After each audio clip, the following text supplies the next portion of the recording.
Salam herkese. Bugün Olympus Park'ta yerləşən mənzilin mebelləri üçün çəkilişə gəlmişik. Buradan da kamera arxası çəkirik, işıqları qurmuşuq. Biz burada dəhliz mebelini, bu yataq otağında çarpayı arxası, komod, abşifka, güzgü və burada qardırob otağına istehsal etmişik. İndi digər otaqlarda da mebellər var. Keçib onları da təqdim edəcəm sizə. Bəxtiyar burada da həmişəki kimi. Sanitar qovşaqda belə bir keramogranitdən moydadır var. Biz onun altında bu formada MDF boyalan bir dolab eləmişik. Bu siyirmədir, həm də sürgülü formada. Bunun üzərində gördüyünüz kimi demək olar ki, keramogranitlə eyni damarlarda, teksturada belə bir işləmə var. Bu patina adlanır. Yəni MDF-in üzərində boya ilə, kraska ilə çəkilmiş bir formadır. Bu digər sanitar qovşaqdır. Burada isə unitaz üzərində belə bir dolab hazırlamışıq. Bu da eyni üsulla istehsal olunub. MDF üzərindən boya və patinalı çəkilib bu damarlar. Bunun əsas məqsədi qapağın kənar hissələrində olan laminat və ya şifonda rütubəti öz tərkibinə çəkmə problemidir ki, bu üsulda belə bir problem yaşanmır və qapaq daha uzun ömürlü olur. Burada da belə bir rəf istehsal edib yerləşdirmişik qalınlaşma ilə. Normal 18 mm-lik qapaqdan daha qalındır, 36 mm-dir bu qalınlığı. Bura isə mənzilin 2 ədəd olan uşaq otaqlarından birincisidir. Burada çarpayı və çalışma masasını mənzil sahibi digər mənzilin gətirib hazır formadadır, amma belə bir dolab burada biz hazırlamışıq. Material laminatdır. Düz formada qapaqlardır, amma bu rəng çox gözəl görsənir. Tam məncə uşaq otağına uyğundur. Çarpayı yanında da tumba yerləşdirmişik. Orta hissəsi taxta tekstural laminat, kənar digər korpusları və altdakı silməsi isə boz rəngdə olan, açıq boz rəngdə olan laminatdan istehsal olunub.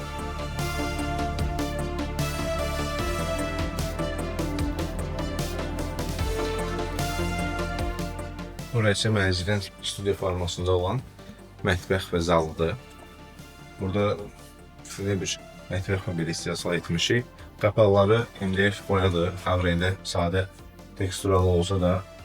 Amma digər bu taxta tekstur olan hissələr hamısı palıd şifonudur, bu təbii şifondur. Belə baxanda görünür təbiiliyi. Rənglərin bir-biri ilə uyumu, ahəngi məncə çox qəşəng görsənir. Burada belə bir akril daşımız var, həm təzgah, həm də sinəli hissədə. Burada bizim Nejavika çanağımız var. Belə bir kran burada yerləşdirmişik və bu da sabun qabıdır. Bu formada. Əlavə olaraq qeyd etmək istəyirəm ki, burada belə bir temper şüşəmiz də var. Baxın, tavandan döşəməyə qədər. İçində LED panellər yerləşdirərək kranında daha belə dərin görünməsini təmin etmişik. Bu şkafın dərinliyi daha az digərlərindən. Çünki bu hissəyə qədər qalon yerləşir. Sonraki bir 25-30 cm isə biz dolab kimi rəflər yerləşdirmişik. Burada belə bir adamız var. Adı da 3 və digər tərəfdə də 3 ədəd olmaqla 6 ədəd silmə yerləşir. Ortada 2 ədəd qapaq var. Ümumiyyətlə heç birində tutacaq istifadə etməmişik. Mətbəx mebelində hamısında gördüyünüz kimi gizli qulplardır. Burada belə bir profil gedir və əlinizi oradan keçirib qapaqları aça bilərsiniz. Adanın ölçüsü kifayət qədər yaxşıdır. Kənar hissəsində də akril bir daş istifadə etmişik. Və bu hissədə belə bir GTV markasına məxsus elektrik yuvaları yerləşir. Əlavə olaraq bu hissəni istəyirəm xüsusi bir vurğulayım. Çünki təmir vaxtı biz bura gələndə mənzil sahibinə bildirdik ki, ustalarınızdan xahiş edin ki, bu hissəni 80 cm hörsünlər. Belə mətbəxə girəndə ilk olaraq bizi baxın bu hissə qarşılayır. Yəni dekorativ zonanı görürük. Bura heç nəzərə çarpmır. Amma bu hissədən isə həm soyuducunu, həm mikrovolnovkanı, həm də sobanı görmək olur. Bu da estetik olaraq məkanı korlamır, pozmur. Çünki rənglər gördüyünüz kimi biraz tünd tonlardadır. Amma bu hissə isə tam belə ağlı, qəhvəyli, yaxşı görsənir. Adanın üzərindəki bu işıqlara da toxunmasaq olmaz. Çox fərqli bir hava qatır. Burada stullardan arxada da adanın bu görünən hissəsində də şifondan olan belə bir daraqlar istifadə etmişik. Bu da öndən baxanda ümumi ağ və taxta teksturanı tamamlamaq üçün nəzərdə tutulub. Burası TV standdir. Belə rəflər var burada, açıq formada teksturalı. Burada ağ rəngdə laminatla ödəmişik bu hissəni. Alt hissəsini isə eyni şponla tamamlamışıq və divardan asma formadadır. Həm TV, həm də altındakı stand. Bu da mənzilə daha belə yüngül bir ab-hava qatır. Eyni şpon yenə də davam edir. Gördüyünüz kimi bu şüşələrlə bu taxta teksturalı həmin o üzləmə qapı çərçivəsində davam edir. Ağ hər hansı bir naneşlikdənsə məncə belə bir üzləmə daha qəşəng görsənir. Bir isti ab-hava verir bu mənzilə. Çəkilişimiz davam edir. Bu videonu biz əslində Instagram üçün çəkirik, amma dedim ki bir kamera arxası da olsun. YouTube'da da video paylaşaq. Burası növbəti uşaq otağıdır. Burada daha tünd rənglərdən istifadə olunub. Buna əsas səbəb bu çarpayının da digəri kimi hazır olmasıdır. Burada gördüyünüz gibi daha tünd tonda belə bir ekodəli deyim buna, samuj deyim. Baxın belə bir parçadan istifadə olunub. Ona görə biz burada daha tünd rəngdə, antrasit rəngdə qapaqlardan istifadə etdik.